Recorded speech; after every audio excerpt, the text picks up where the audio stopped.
అందరికీ నమస్కారం. సాధన ఛానల్కి స్వాగతం. ప్రస్తుతం మనతో పాటుగా ప్రముఖ ఆధ్యాత్మికవేత్త, విద్యావేత్త ఎన్ బట్టిప్రోలు విజయలక్ష్మి గారు ఉన్నారు. వారితో మాట్లాడతాం. అమ్మా నమస్కారం. నమస్కారం అమ్మా. అమ్మ, మనం చాలా గుళ్ళ గురించి వింటూ ఉంటాం. మార్తాండాలయం అని ఎవరికి తెలీదు జనరల్గా. జమ్మూలో ఉన్న మార్తాండాలయం ప్రత్యేకత ఏంటమ్మా? అసలు ఇది ఎవరు కట్టించారు? చాలా చాలా ప్రత్యేకమైన ఆలయం అమ్మ జమ్మూలో మార్తాండాలయం. మార్తాండు అంటే సూర్యుడు, మృత అండాలు కలవాడు మార్తాండు. అంటే చాలా ఎక్కువ వేడి కదా. ఆయన భార్య పద్మినిని కలిసినప్పుడు అండాలు మాడిపోతున్నాయి, నేను అండాలన్నీ మృతమైపోతున్నాయి అంటే నేను మృతాండుణ్ణి మార్తాండుణ్ణి అని నవ్వాట సూర్యుడు. అప్పటి నుంచి ఆయనకి మార్తాండు అని పేరు వచ్చింది. సూర్యపుత్రులు ఎవరు అంటే మనకి ప్రధానంగా కనిపించేది యముడు, యమి, అలాగే యమున.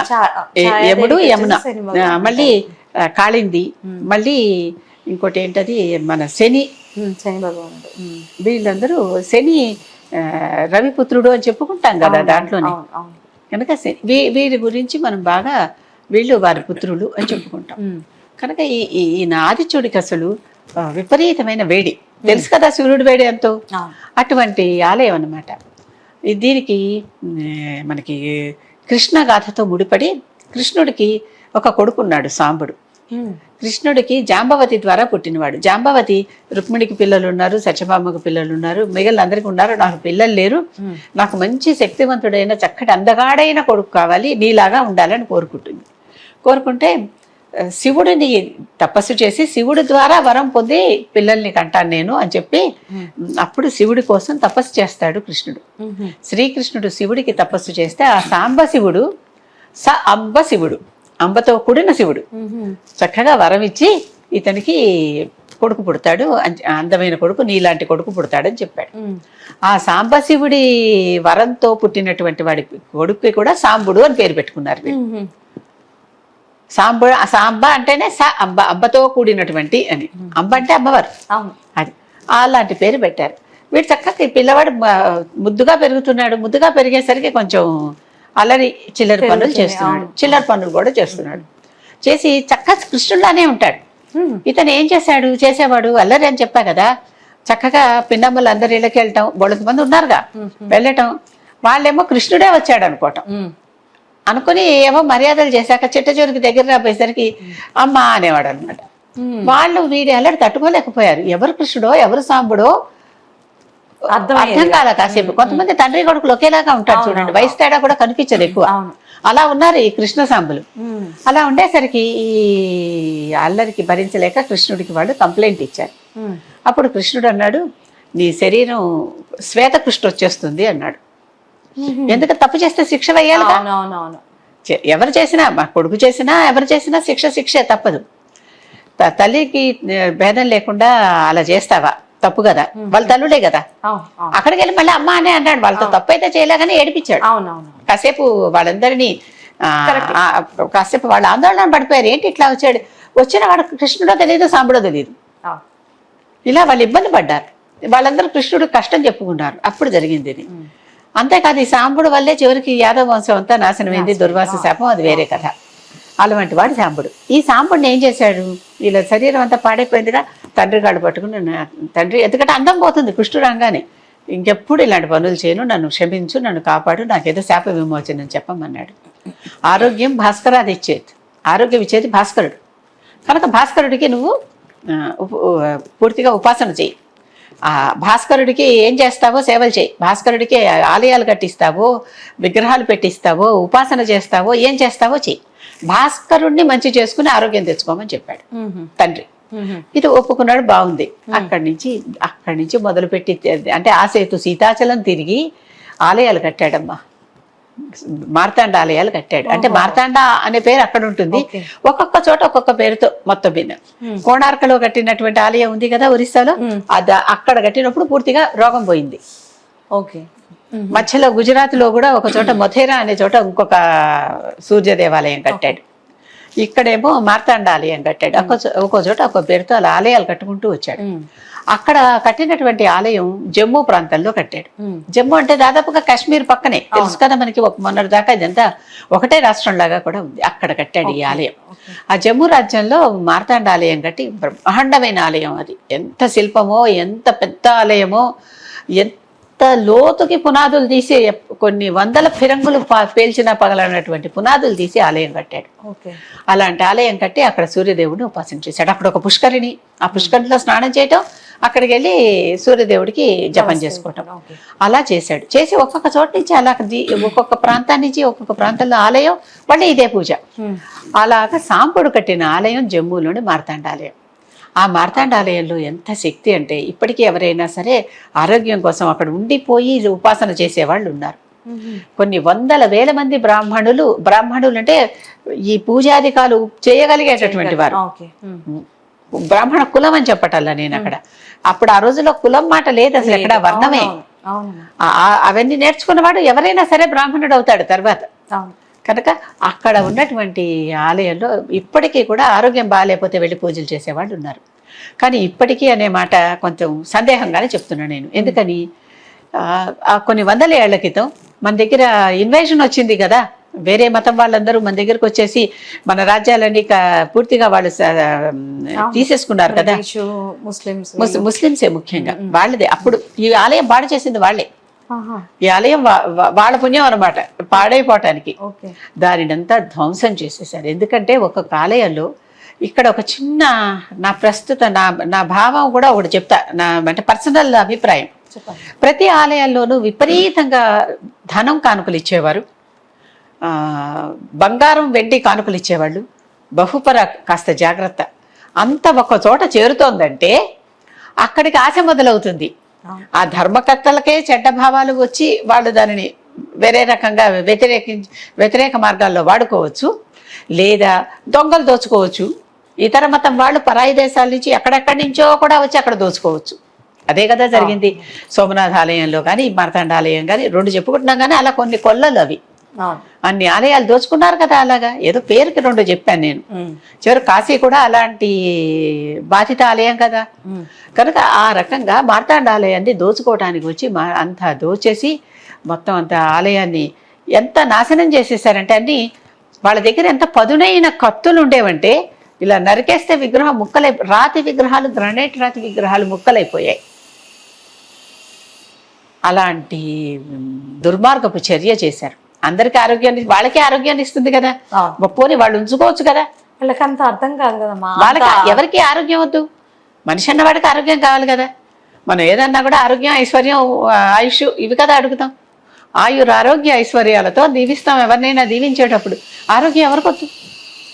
అలాంటిది నాశనం చేసి అసలు ఆ పాప బ్రాహ్మణులు అడ్డం పడితే వాళ్ళకి తలలు నరికేసి, వాళ్ళు ఒక్కొక్కరు ఎంతమందిని చంపేసి ఆ దధ్యాలని, తడిసిపోయిన దధ్యాలని, రక్తంతో తడిసిన దధ్యాలను తెస్తే ఆ తూకం తూచి దానికి తగ్గ బంగారం ఇచ్చి వారికి అంటే వారు చంపిన శవాల తాలూకు బహుమానం అలా ఇచ్చాడు ఆ రాజు. పేర్లు చెప్పటం లేదు నేను, ఎవరికి తెలియదు చరిత్రలు. ఇలా జరిగింది. ఇలా భయంకరమైనటువంటి హననం అండ్ దోపిడీ జరిగింది ఆలయంలో. జరిగి చివరికి ఆ పునాదులు అసలు పగలగొట్టలేకపోతున్నారు గోడలు. దాంట్లో వాళ్ళు ఫిరంగులు పెట్టి పేల్చారనమాట. మందుగుండు సామాను పునాదుల్లోకి చొప్పించి అక్కడ పేల్చి దాన్ని ఇలా పేలేలాగా చేశారు. ఇప్పటికీ శిథిలాలు మనకు కనిపిస్తాయి జమ్మూలో, జమ్మూ నగరం బార్డర్స్ లో కనిపిస్తాయి. ఆ తర్వాత కొంచెం ధైర్యం వచ్చాక ఏం చేశారంటే, అక్కడ మళ్ళీ కొంతమంది బ్రాహ్మణులు ఉన్నారు కదా, అందరూ చచ్చిపోలేదు కదా, వారి పిల్లలు ఉన్నారు కదా, వారందరూ కలిసి ఒక నూతన మార్తాండాలయం కట్టుకున్నారు. మరి ఏదో ఒకటి ఉండాలిగా పూజ చేసుకోవడానికి. మార్తాండ క్షేత్రం అది. ఆ క్షేత్రంలో సూర్యుడికి శక్తి ఉంది కనుక ఆ శక్తిని మళ్ళీ పునరుద్ధరించి వీరు అక్కడ కట్టడానికి అక్కడ సాధ్యం కానటువంటి విధంగా ఉన్నవి కూడా మళ్ళీ మొత్తం విరగొడితే తప్పితే ఏం కాదు, కానీ ఆ ఛాయలు కూడా ఉండవు చూడటానికి. కనుక వేరే ఆలయం ఒకటి కట్టారు. అక్కడ కూడా ఇప్పుడు నిత్య పూజలు జరుగుతున్నాయి. కానీ చిన్న చిన్న ఒక బొమ్మరిల్లు లాంటి ఆలయం లాగా ఉంటుంది చూడటానికి. అంత పెద్ద ఆలయం కానీ, అంత పెద్ద శిల్పం కానీ ఏమీ లేదు ఇక్కడ. కాకపోతే ఇక్కడ కూడా ఒక పుష్కరిణి ఉంటుంది. మన దౌర్భాగ్యం ఏంటి, మన ఆస్తుల్ని మనని వాళ్ళు దోచుకుపోయారు. ఇదే ఒక బ్యాడ్ థింగ్ అని. అసలు సంపద అన్నిటినీ అప్పట్లో. అందుకనే ఎప్పుడైతే ఎక్కడ అదేదో పద్యం కూడా ఉంది, ఎక్కడ సంపదలు చేరిన అక్కడ అందరూ చేరతారు, వచ్చి బంధువులు చేరిన అని చెప్పారు కదా. అలాగే చెవులు పెట్టిన పుట్టలో పావులు దూరినట్టుగా మన వాళ్ళందరూ కష్టించి చేసుకున్నటువంటి వాటిలో పావులాగా దూరారు. సంపదను ఎత్తుకుపోయారు, వాళ్ళు అనుభవించడానికే తెచ్చుకున్నారు. తర్వాత ఇక్కడే వాళ్ళ సామ్రాజ్యాలు కూడా నిర్మించుకున్నారు. వీళ్ళ కల్చర్కి సంబంధించినటువంటి ఎటువంటి విషయాలు లేకుండా నాశనం చేసేసారు. అవును, నాశనం చేసి పైగా ఇప్పుడు చాలా మంది మేం కదా ముందర నుంచి పరిపాలించింది అంటున్నారు. వారికి ముందర ఒకరు ఉన్నారనేది ఎవరికి తెలియట్లా. తెలియట్లా కాదు, కన్వీనియంట్ గా మర్చిపోయారు. అలా చేశారు కూడా, గవర్నమెంట్ కూడా అలా చేశారు. అవును, తప్పదమ్మా. భగవద్గీతలో అర్జునుడు అంటాడు, ఎవరైతే అధర్మాన్ని వాడతారో. మన హిందువుల్లోనే వ్యతిరేకంగా మాట్లాడే వాళ్ళు బోల్డ్ మంది అయిపోయారు. అలాంటి అసలు హిందువులు అనే పదమే మన పురాణ గ్రంథాల్లో ఎక్కడా లేదమ్మా.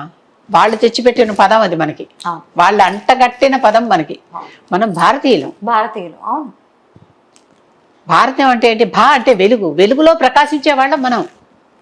గమనించి చూడండి, మన దగ్గర ఉన్నంత వెలుగు నీడల ఈక్వాలిటీ ఇంకెక్కడా ఉండదు.